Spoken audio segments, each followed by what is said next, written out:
slow down and savor each phrase in the sentence instead of just rattling, go, you know? Okay.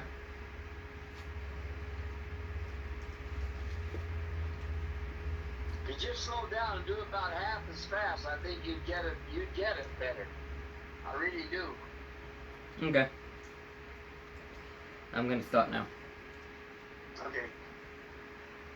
Chapter 17. Let's go Mark 10. Who is the little faith that in a moment of great disaster or heartbreak was not called out to his God? Who has not cried out when confronted with danger, death? Now, when you got done with that, don't be in a hurry to go to the next sentence until you put it in your mind what you just said. Okay. And then go on to the next phrase and do the same and think about it as you say it. And you'll get twice as much out of this scroll as you are getting now. Okay, go on. Okay. Who is of little faith that in a moment of great disaster or heartbreak, who has not called out to his God? Who has not cried out when confronted with danger, death, or mystery beyond his normal experience or comprehension? Think about that for just a moment in your mind. Think about that. Who has not cried out when confronted with death or danger? Hey, that's pretty awful stuff. Who has not asked God to help him? You know. Go on. Okay. From where has this deep instinct come which escapes the mouth of all living creatures in a moment of peril? Now where does this come from? Where does this escape from the mouth of all living creatures in a moment? Where does this deep instinct come from? You know? Mm-hmm. Go on. Move your hand in haste before another's eyes and his eyelids will blink. Is that not a true statement? Yeah. That's a true statement. Go on. Tap another on his knee and his leg will jump. Exactly, it always happens. That's an instinct that happens when you tap somebody on their knee, their leg pops up. That's an instinct. Okay, go on. Confront another with dark horror and his mouth will say, "My God." From that same deep impulse. Oh, People see things that are terrible and say, "Oh my God, oh my God." You know, go on. Okay. My life need not fill with religion in order for me to recognize this great mystery of nature. Now that's a very true statement.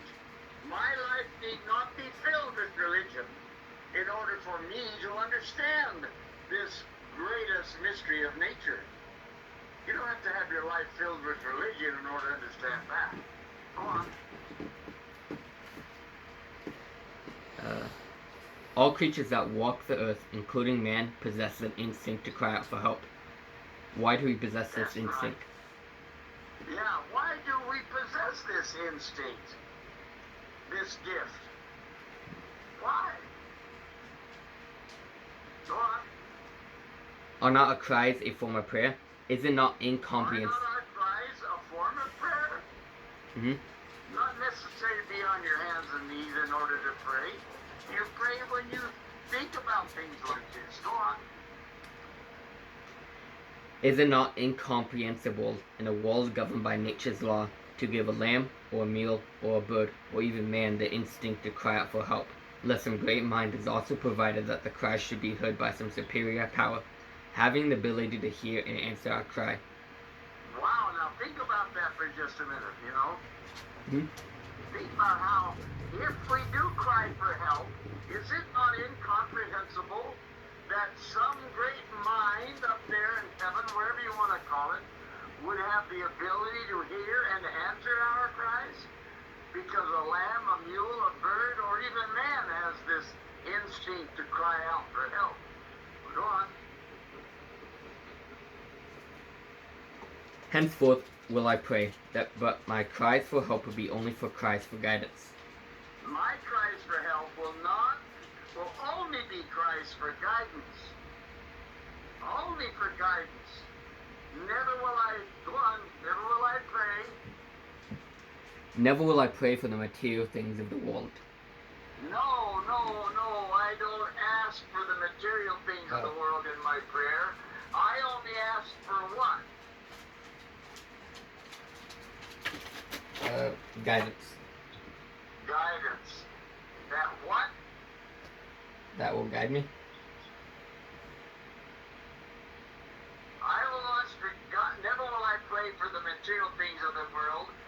Never will I pray for gold, love, what? I haven't got there yet. Oh, you haven't got there yet? Yeah. I'm not asking a servant to bring me food. I'm not ordering an innkeeper to provide me with room. No, I'm not asking you to give me food, give me a place to stay. I'm not asking for that. Only for Guidance. guidance.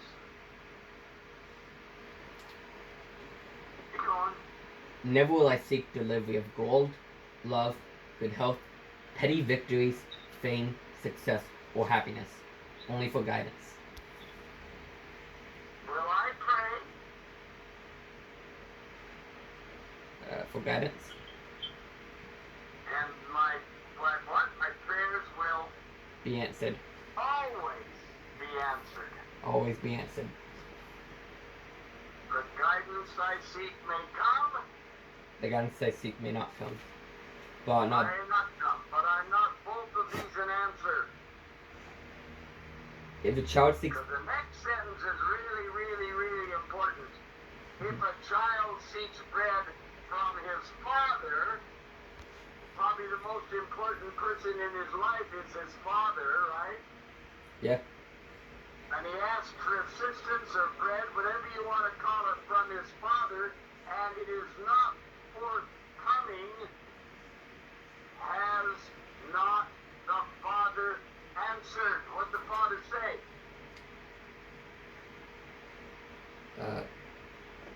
He answered. What did he answer when he sought bread from his father and it wasn't forthcoming? What did father say?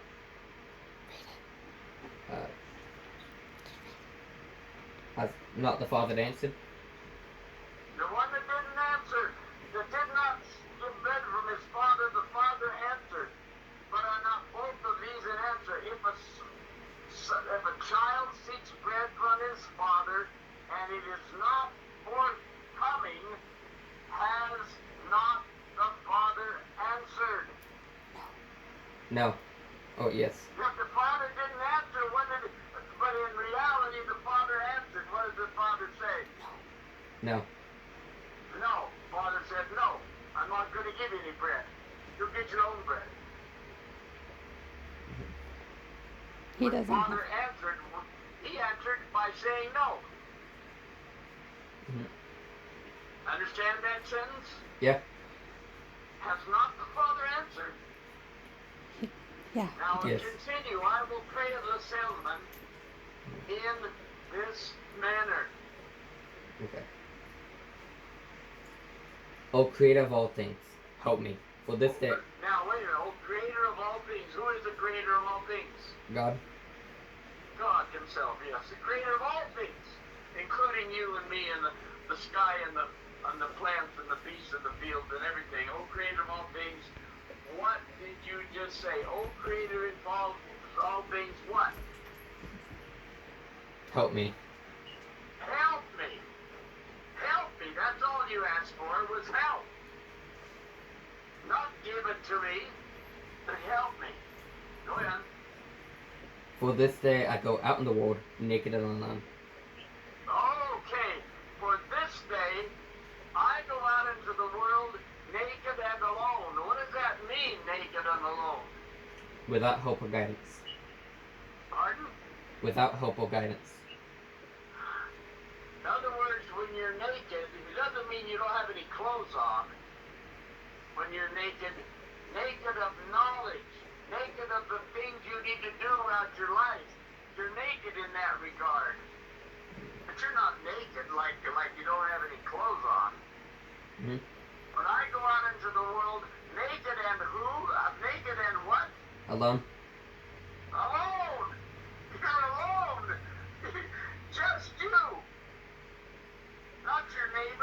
your sister, not your mother, not your dad. You're alone, naked and alone. And what? And without your hand to guide me, I wander far from this path which leads to success and happiness. Whoa.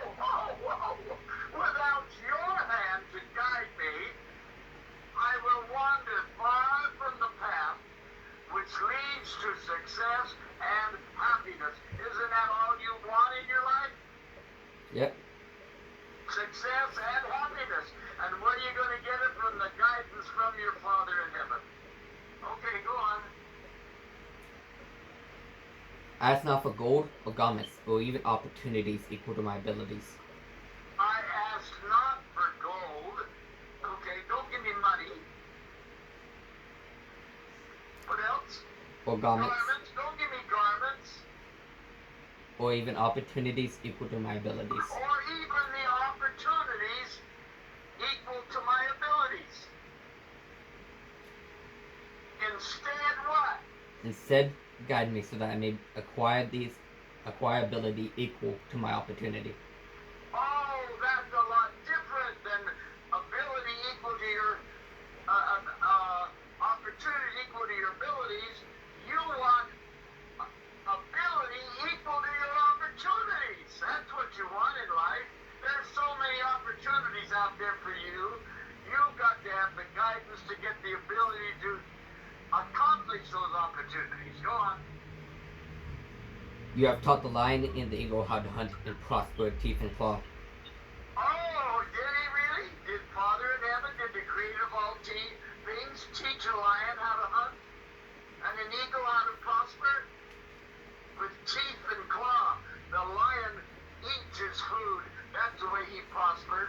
And the eagle uses the claw to grab the fish out of the sea and the ocean and the rivers and streams. And that's the way they prosper, with teeth and claw. Teach me what? Teach me how to hunt with words and prosper with love. Oh! Teach me how to hunt with words, because that's all you got. Teach me how to hunt with words, and to what? And prosper with love. Oh, prosper with love. Oh, you got to prosper with love. Because you're not going to have teeth and claws in order to hunt. Prosper. You're going to have prosper with love. Go on. So that I may become a lion among men and the eagle in the marketplace. A lion among men and then an eagle in the marketplace. Eagle in the marketplace. Boy, if you were an eagle in the marketplace, you know eagles can see for miles with their eyes. They can see way up in the sky. They see a mouse on the ground. They have eagle eyes, the eagles do. You heard of eagle eyes, well, that's the kind of eyes you're going to have when you have your life. Okay, go ahead. Help me to remain humble through obstacles and failures. Yes, but help me to remain humble. Don't let me be an old braggart. Help me to remain humble through what? Through obstacles and failures. Oh, there's going to be some obstacles. There's going to be some failures. But what? Yet hide not from mine eyes the prize that come with victory. Hide not from mine eyes the prize that will come with victory. That's what you're looking for, victory. Go on. Assign me tasks to which others have failed. Oh, yeah. Oh, go ahead. Assign me some tasks where other people have failed, and I'll do my best to accomplish some of those things.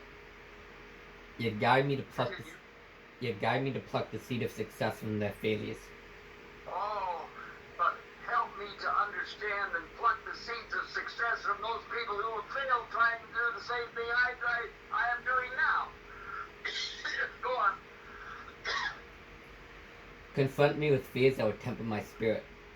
Oh, yeah, Jim. Confront me with fears that will temper my spirit, because my spirit's going to get pretty crummy sometimes. And you're going to need to have some temper it. Confront me with some fears that will temper my spirit, but Yet endow me with courage to laugh at my misgivings. But endow me with the courage to laugh at the things that happen to me in my life, my misgivings, the things that screw me up. You know, continue. Spare me sufficient days to reach my goals. Now, hopefully, that'll be many, many years. You're only 15 or 16 now, and see, you got a long time to accomplish all these things in your life. Spare me sufficient days to reach my goals, but... Yet help me to live this day as though it be my last.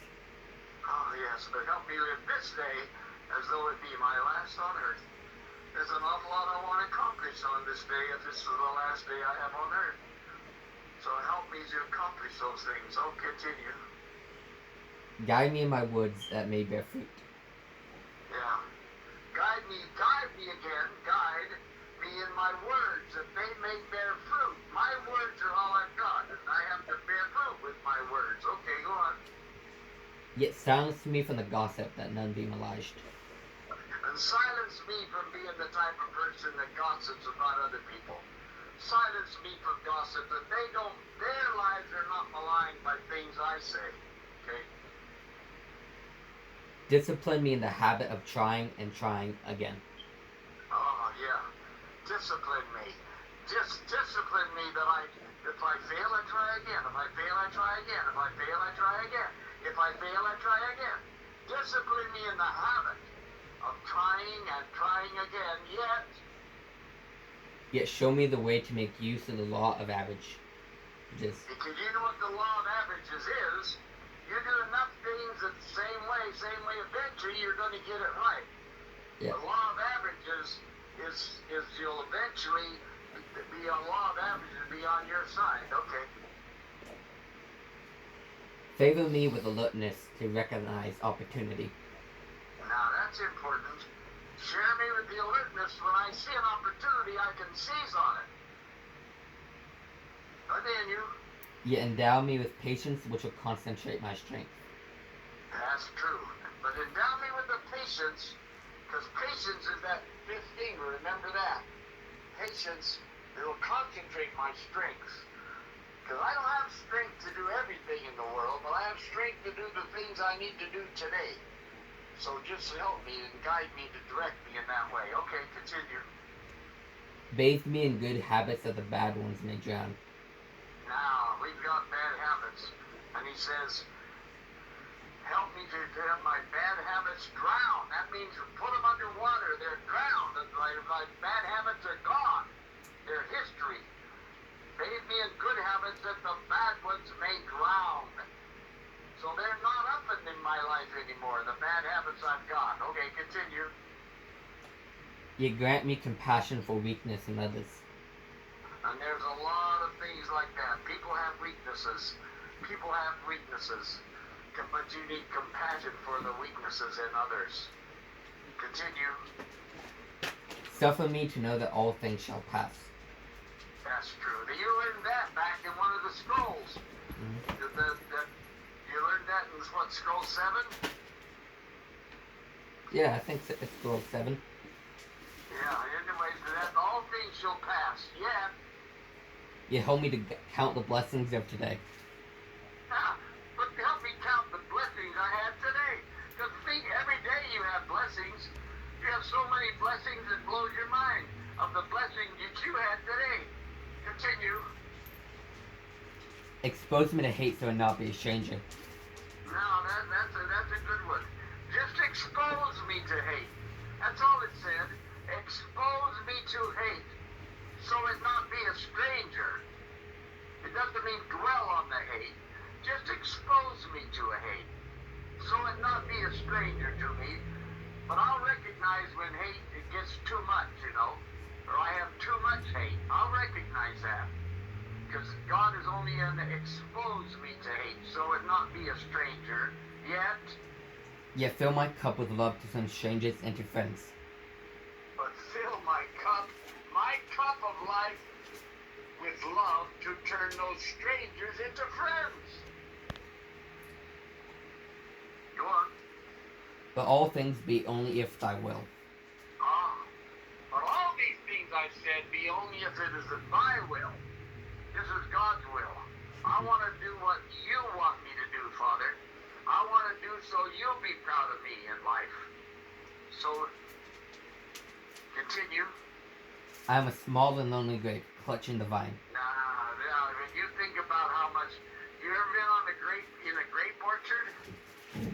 Not really. Huh? No. You know how many grapes are in a grape orchard? Probably thousands. Millions and billions and trillions of grapes. Just like the human beings on the earth. You're a small and a lonely grape doing what? Clutching, no. Yet, thoughts have made me different from all of this. No. Clutching the clutching. vine. You forgot to Clutching. say it. I am a small and lonely grape clutching the vine. Clutching the Why are vine. you clutching the vine? For life. For life. Why are you clutching the vine? For life. A grape. Why does the grape clutch the vine? So it doesn't fall. Huh? So it doesn't fall. It falls and then it lands on what? Ground. It falls on the ground and it's useless. But I'm a small and lonely grape clutching the vine, Yet, thoughts have made me different from all others. And are you different from all other creatures on this earth? No. The hell you're Oh, not. wait, You're yeah. the most unique creature there ever was. Yeah, but Never yes. will there be another one just like you ever. Verily there You're must... small and lonely grape clutching the vine, yet thou, Father in heaven, has made me different from all others. Continue. Verily, there must be a special place for me. Oh, was that right? Really, there must be a special place for you. Huh. Maybe there's a special place for you on this earth, huh? Let me be.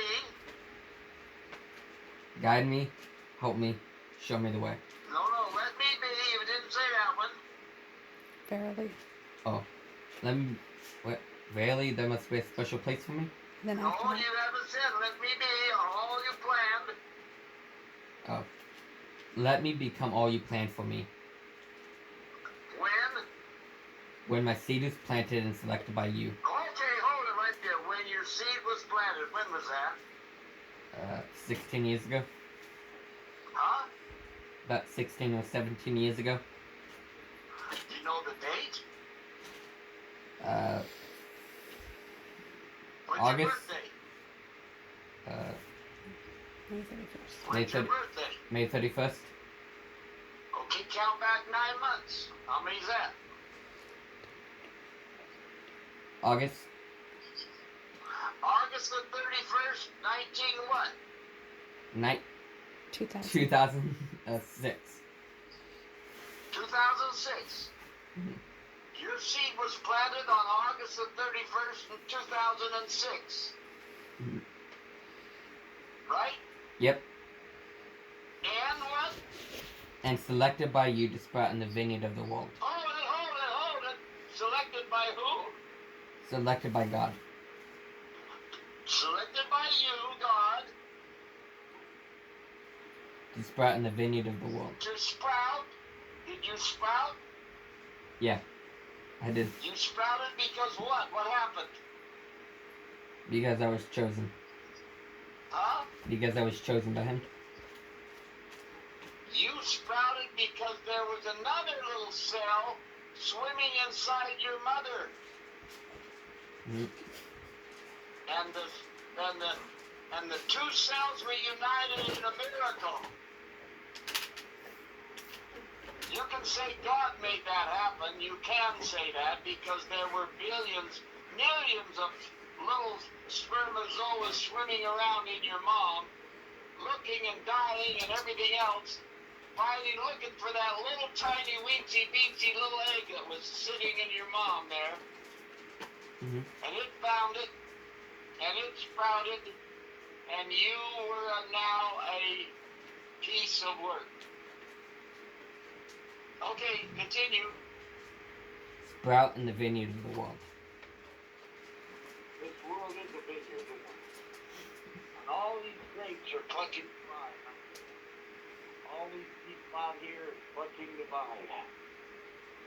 Trying not to fall off and become a dead piece of nothing on the ground, right? Yeah. And after that, it says what? Help this humble salesman. Help this humble salesman. Guide me, God. But guide me, God. Now, when you read that scroll another time, with all that feeling and meaning in those words that you're going to repeat, it's going to be a completely new scroll in your life. I'll guarantee you that. I will. Hey, Grandpa, Yes? can you tell me what this book has meant to you? And Oh dear, I don't know how I can explain that to you. I figured It's been a part of my life since 1987. Matthew really hadn't heard the story. If you want to share it. Really? Well, I thought I told everybody that. Your grandpa was having difficulty with Mary, his sweet wife, at the time. Mm-hmm. And he was crying his eyes out over my house, over there on where Darren now lives. He was lying on the living room floor, just falling away, you know. That his Mary was stepping out on him, and he was just devastated. And for some reason, this book called The Triple Combination was sitting on my table there in the living room of my house. I don't know how it got. I finally found out how it got there. But when I picked it up, it said, the greatest salesman in the world, the greatest miracle in the world, and the greatest secret in the world. All three of those books were in one book. And I'd heard about the greatest salesman in the world over the years. It was written in 1968. But I'd heard it as recommended reading in many sales courses and things like that. As a recommended reading for people to read to get a better understanding of good salesmanship. So I picked the book up and I started reading it to D. Now, I think you read the story before you got to the scrolls, didn't you? About Hafid and Petros and having the road to sell and all this sort of thing. You read the story, right? Yeah, I read it. Do you remember the story? It was an old man passing down a... Hafid was just a little boy, a young man, that wanted to become a great salesman. What was the purpose that Hafid wanted to be a salesman? Because why? What was Hafid at the time? He was a... I can't remember that detail. Peasant. He was a camel boy for Petros. The salesman that went out with his camels and his salesmen, and he'd have them loaded down with goods, and they would go to a town and they'd sell all the goods and bring back the money to Petros, and all the salesmen would earn gold. And how much would Petros earn taking care of the camels? Little? Coppers. It says he earned coppers. Poppers? Something changed, Hafid. What changed, Hafid, to want to become a great salesman? A girl? Huh? A girl? A girl changed him. While they were camped at Hebron, he met the daughter of Kelna. Her name was Lisha. Mm-hmm. And he fell in love with Lisha. And he knew that she would not want to marry a camel boy, but a rich merchant. That would be a different story. So he went to Petros and asked Petros if he could learn to be a good salesman, because Petros' salesmen would come back with gold in their pockets. And he figured he could go, my goodness, I want this girl, and I've got to have money in order to marry this beautiful girl. Coppers. So what did Petros do? He asked for the merchant's guidance. No. Okay, you gotta go back and read the story again, because you gotta get that in your head. The story's really a beautiful story. But Pedro gave Hafid a robe to go sell. One robe. To this little town called Bethlehem, and Pedro said, we don't even go to Bethlehem anymore because the people are too poor there. We don't sell much in Bethlehem, but one robe is falling to sell. So he gave one robe to Pedro, to Hafid, to go sell in the town of Bethlehem. And Hafid went to the town and he knocked on doors, and everybody threw the robe back in his face, and they said his price was too high, and he was pretty dejected about everything. He was there 4 days and never could sell the robe. He was pretty dejected and figured, I guess I'll just be a camel boy. I can't sell. I'm not a good salesman. I'm not going to be able to have my Lisa. I'm going to just go back to Pedro's and tell him I failed. Okay. So he left his camel, he left his pony or donkey out at the cave, and he went back out to see the guineas. And while he was there, he saw a flicker of light in the cave. And when he went back to the cave, he saw this man and woman, a little baby, over huddled in one of the stalls there. That was cold. And so he went to his donkey and he took out the rope and wrapped it around the baby.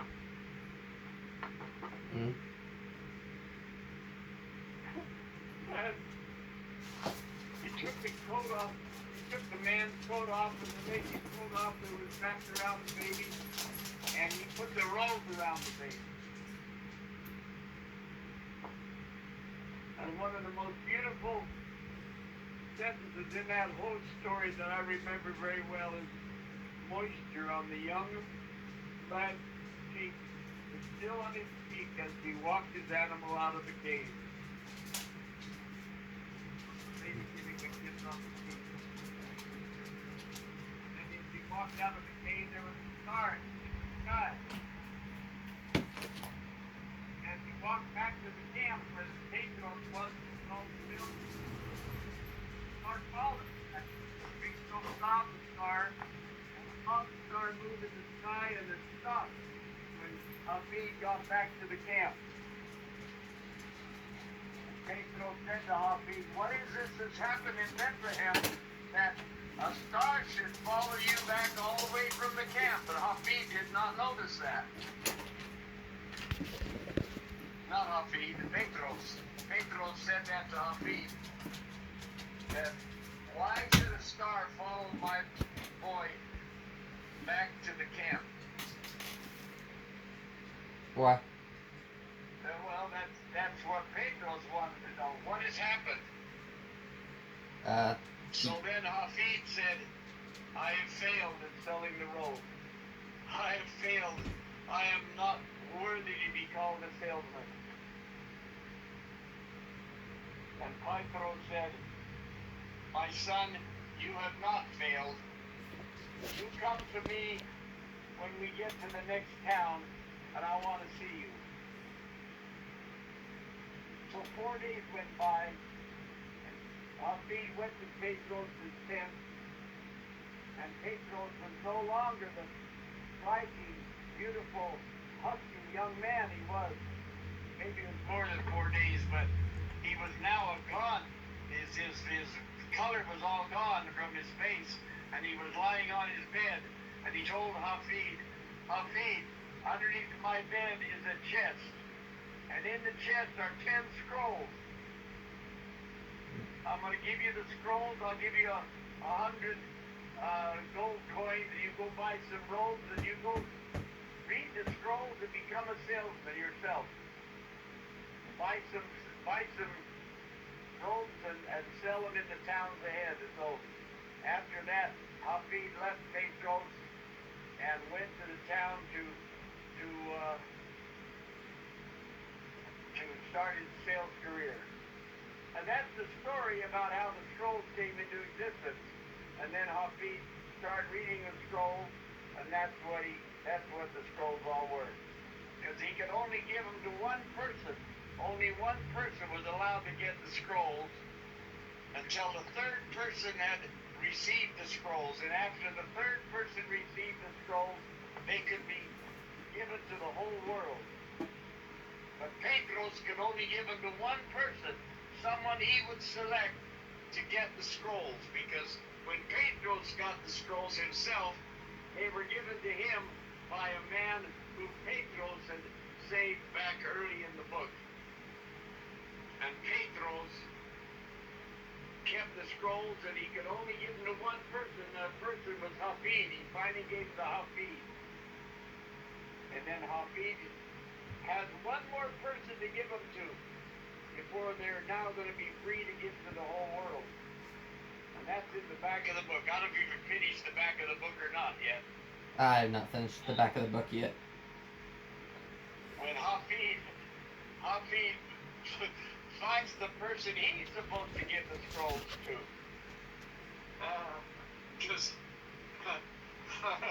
Anyway, like I said, when I read the scrolls to your grandfather, D, on my living room floor, it really perked me up. And so, I only read the first scroll to D because it says in the scroll, you're to read each scroll for 30 days in this prescribed manner before you proceed to the next scroll. You'll repeat this procedure for 30 days until your reading has become a habit. So I only read the first scroll today. The one that says, today I begin a new life.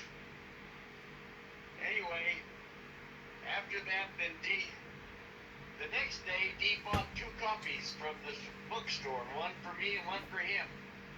And we started on the scrolls together. And I went for 10 months just doing just what you just did. Reading every scroll every day for 30 days before I proceeded to the next scroll. Mm-hmm. How has it... I did the same thing. How has it changed your life, Grandpa? Oh man, it's been a real... I don't know what I'd be. I have no idea where I'd be if I didn't believe in 100% in every one of the scrolls. Believe me, I do. Did you notice... My life would not be the same. In no way. Did you notice anything improving in your life?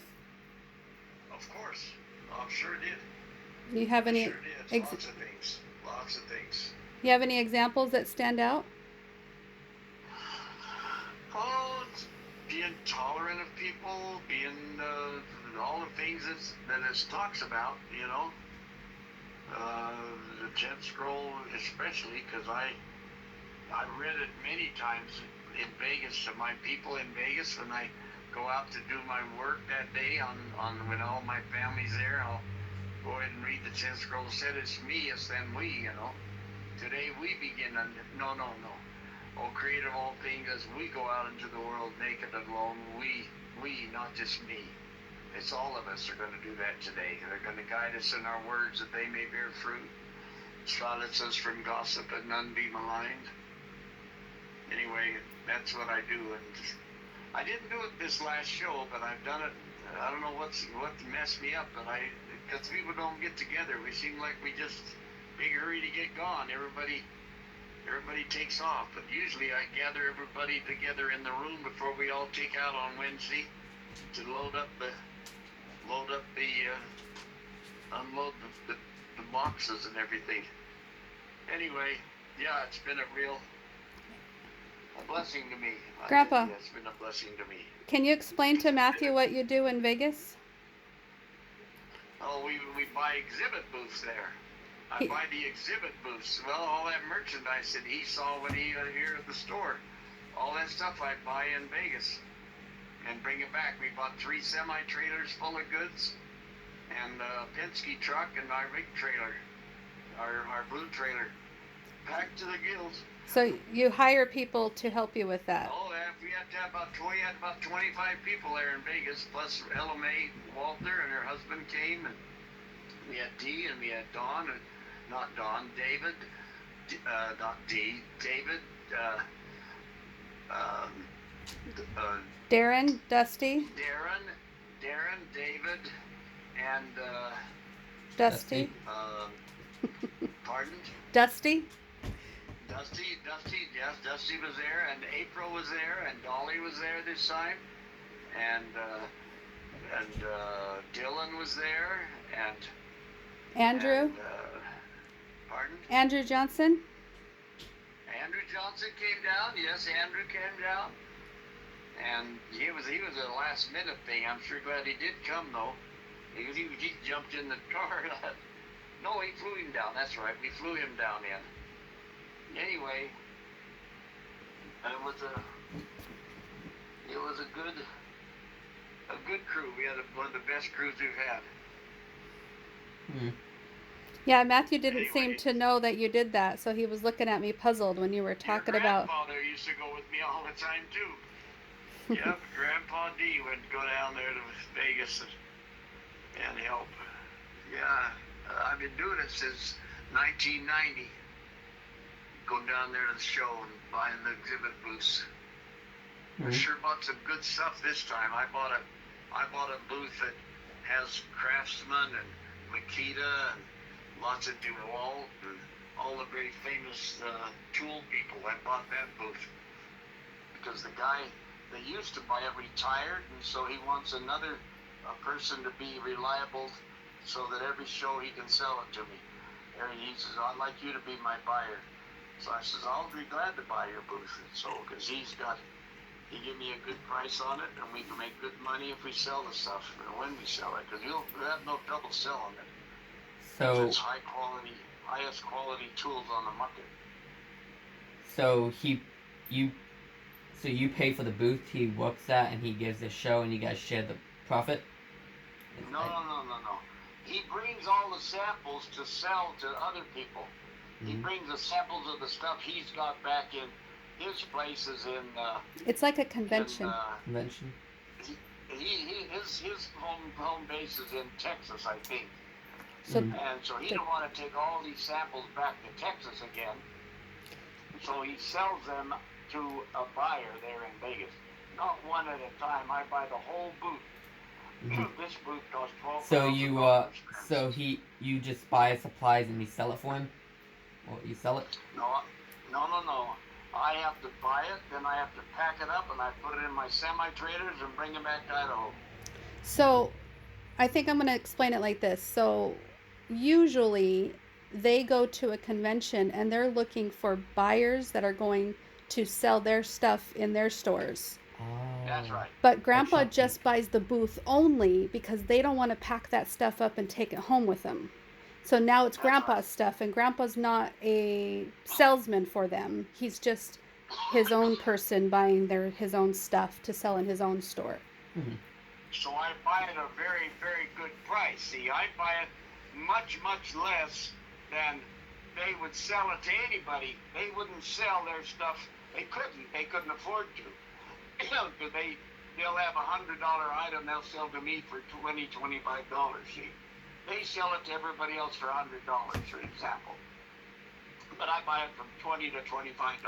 But it would cost them a lot of money to pack it. I can pack it up, bring it back, and I can sell it for $50. Or $60, whatever. So you buy the unpackaged version, buy a stock of that unpackaged version, you packet it, and then you sell it back at your place? Yeah, I just bring it back to my store. I had 3 semi-trailers clear full. And that's why he doesn't have a lot of one thing. Our trailer clear full.